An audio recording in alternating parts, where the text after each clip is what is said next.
आज के इस वीडियो में हम लोग 11वीं कक्षा के लिए निर्धारित पाठ्यपुस्तक में संकलित बेजोर गायिका लता मंगेशकर शीर्षक पाठ के प्रश्नों को बनाएंगे। तो आइए आगे चलें और देखें इस पाठ के जो सबसे पहले प्रश्न हैं उसमें पूछा जा रहा है कि लता मंगेशकर की आवाज़ सुनकर लेखक पर क्या प्रभाव पड़ा। तो इसके जवाब में लिखेंगे, लेखक को जब पहली बार रेडियो पर लता मंगेशकर की आवाज़ सुनाई दी तो उन्हें उसमें एक अद्भुत आकर्षण का अनुभव हुआ। रेडियो पर प्रसारित हो रहा हुआ स्वर लेखक को अपनी ओर खींच रहा था। वे मंत्रमुग्ध होकर बस उसे सुनते रहे थे। इसके पहले इतनी सुरीली आवाज़ को उन्होंने कभी नहीं सुना था। क्लियर। अब इसके अगले सवाल हैं कि लता मंगेशकर ने नई पीढ़ी के संगीत को संस्कारित किया है। संगीत की लोकप्रियता, उसका प्रसार और अभिरुचि के विकास का श्रेय लता को ही देना पड़ेगा। क्या आप इस कथन से सहमत हैं? यदि हाँ तो अपना पक्ष प्रस्तुत करें। तो इसके जवाब में आप लिखेंगे, प्रस्तुत इस पाठ में महान शास्त्रीय संगीतकार वो गायक कुमार गंधर्व ने सुर सम्राज्ञी सुश्री लता मंगेशकर की गायकी का सूक्ष्म विश्लेषण किया है। इस क्रम में उन्होंने संगीत के क्षेत्र में लता मंगेशकर के बहुमूल्य योगदानों की भी चर्चा की है। विश्लेषण में लेखक ने अपनी राय को रखते हुए लता को केवल एक नई पीढ़ी के संगीत को संस्कारित करने तक ही नहीं रुके, बल्कि उसकी लोकप्रियता और प्रसार के विकास का भी श्रेय लता को दिया। यह उचित भी था। ऐसा नहीं है कि लता मंगेशकर चित्रपट संसार की पहली गायिका थी। इसके पहले भी कई गायक हुए, कई गायिकाएं भी हुई। नूरजहां उस समय की स्थापित गायिकाओं में से एक थी, लेकिन लता आते ही संगीत की दुनिया में छा गई। नूरजहां से भी काफ़ी आगे निकल गई। सिनेमाई गीतों की लोकप्रियता अचानक आसमान छूने लगी। लता की गीतों से शास्त्रीय संगीत के प्रति लोगों के दृष्टिकोण में भी अंतर दिखाई देने लगा। बच्चे भी अब फिल्मी गीतों को गुनगुनाने लगे थे। लता मंगेशकर के आने के बाद ही सहज तरीकों से लोग संगीत के सभी विधाओं से परिचित हुए। संगीत के प्रति लोगों की रुचि पहले की तुलना में अधिक बढ़ी। इस तरह स्पष्ट है कि लता मंगेशकर ने फिल्मी गीतों के माध्यम से संगीत को उसके उच्चतम स्थान तक पहुंचाया। अतः नई पीढ़ी के संगीत को संस्कारित करने और उसे प्रसारित करने का श्रेय लता मंगेशकर को मिलना बिल्कुल सही है। क्लियर। अब इसके अगले सवाल हैं कि शास्त्रीय संगीत और चित्रपट संगीत में क्या अंतर है। आप दोनों में से किसे बेहतर मानते हैं और क्यों? तो इसके जवाब में आप लिखेंगे, बेजोर गायिका लता मंगेशकर शीर्षक इस पाठ के लेखक शास्त्रीय व चित्रपट संगीत में तुलना को निरर्थक मानते हैं। बावजूद इसके दोनों की अपनी अपनी विशेषताएं हैं। शास्त्रीय संगीत में जहां अस्थायी भाव की गंभीरता है, वहीं चित्रपट संगीत में उसकी चपलता, उसकी खासियत।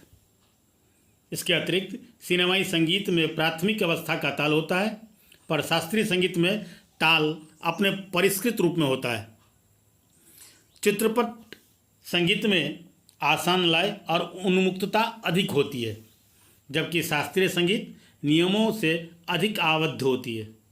गीत संगीत की दुनिया में दोनों का अपना महत्व है, इसलिए दोनों में तुलना करना या फिर यह कहना कि कौन कम और कौन अधिक अच्छा है अनुचित है। यह लोगों की व्यक्तिगत रुचि पर निर्भर करता है कि किसको किस तरह का संगीत पसंद है। इस परिप्रेक्ष्य में लेखक का यह कथन बिल्कुल सटीक लगता है कि संगीत वही अच्छा है जिसमें रसिक श्रोता को आनंद देने का सामर्थ्य हो, अर्थात श्रोताओं को आनंद देने में समर्थ संगीत को ही बेहतर माना जाना चाहिए। शास्त्रीय संगीत की गंभीरता अगर आत्मा का उन्नयन करना है तो चित्रपट संगीत लोगों का मनोरंजन करती है। क्लियर।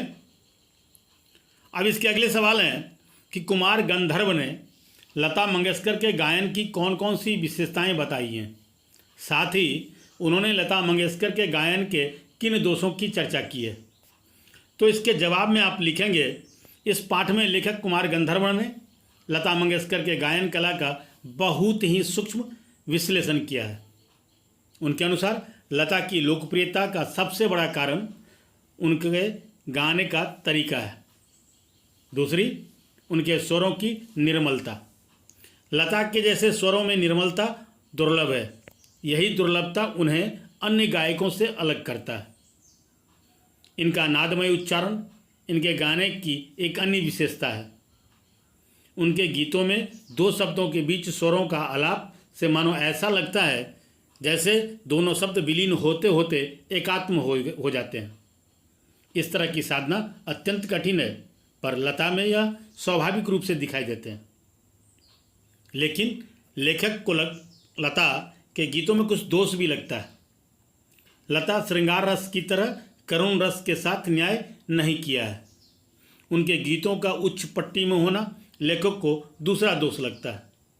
इसका यह मतलब नहीं कि लता मंगेशकर स्वाभाविक रूप से ऊंची पट्टी में गाती हैं, बल्कि सच्चाई तो यह है कि उनसे अकारण ही ऊंची पट्टी में गाने के लिए उन्हें मजबूर करते हैं या उन्हें किया जाता है। फिर भी कुल मिलाकर लता मंगेशकर संगीत क्षेत्र की एक अद्वितीय कलाकार हैं। इस प्रकार इस लेख के लेखक ने लता के गायन कला का सूक्ष्मता के साथ विश्लेषण किया है। क्लियर? अब इसके अगले सवाल हैं जिसमें पूछा जा रहा है कि चित्रपट संगीत ने लोगों के कान बिगाड़े नहीं सुधारे हैं। इस कथन में आपका क्या विचार है?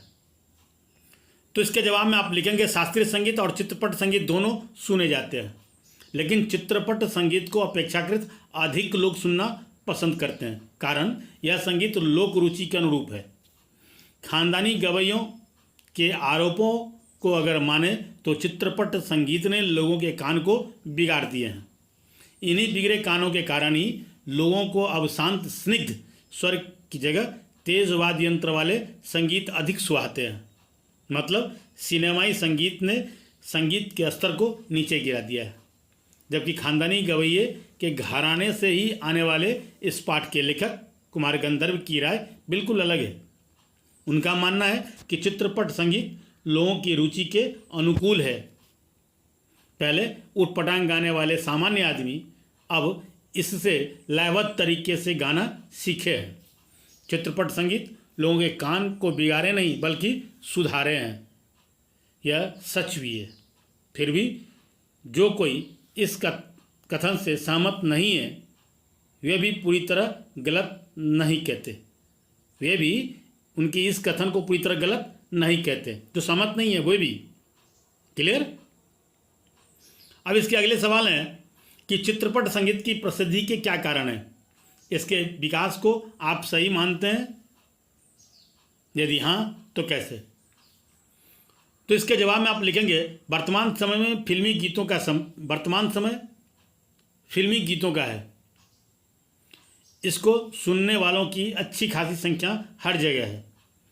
फिल्मी संगीत की तुलना में शास्त्रीय संगीत को सुनने वालों की संख्या नगण्य के बराबर है,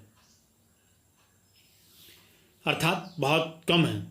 फिल्मी गीत संगीत दिन प्रतिदिन अधिक प्रभावी हो रहे हैं। इसका सबसे प्रमुख कारण है इसका लचीलापन। यह लोगों की रुचि के अनुरूप अपने आप को ढालने में सक्षम है। इसमें शास्त्रीय संगीत की तरह नियमों के निर्वाह के जैसी कोई अनिवार्यता नहीं है। इससे लोगों का फिल्मी गाने के प्रति लोगों का झुकाव बढ़ना स्वाभाविक है। इस तरह चित्रपट संगीत असाधारण विकास किया है।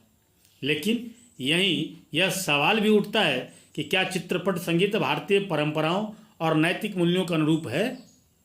तो निश्चित ही उसका उत्तर नकारात्मक होंगे। फिर भी इतना तो कहा ही जा सकता है कि यह लोगों के ध्यान को अपनी तरफ खींचने में सफल रहा है। यह अलग बात है। यह अलग बात होगी कि इसमें अभी भी बहुत सुधार की आवश्यकता शेष है। इसके कतिपय कमियों को दूर कर इसे आदमियों के नैतिक उन्नयन का जरिया भी बनाया जा सकता है। क्लियर? तो ये थे बेजोड़ गायिका लता मंगेशकर शीर्षक पाठ के प्रश्न संख्या 1 से लेकर के प्रश्न 6 तक के प्रश्न और उनके जवाब। इस पाठ के शेष और प्रश्न इसके अगले वीडियो में। तो ये वीडियो आपको पसंद आया होगा। ये वीडियो आपको पसंद आया हो तो इसे आप लाइक करें, इसे अपने मित्रों तक शेयर करें, और अगर अभी तक आपने चैनल को सब्सक्राइब नहीं किया है तो चैनल को सब्सक्राइब करें, बेल आइकन जरूर दबाएं ताकि समय से नए वीडियो का नोटिफिकेशन आप सबको मिलता रहे। अब देखते रहे हिंदी ट्यूटोरियल क्लासेस। धन्यवाद।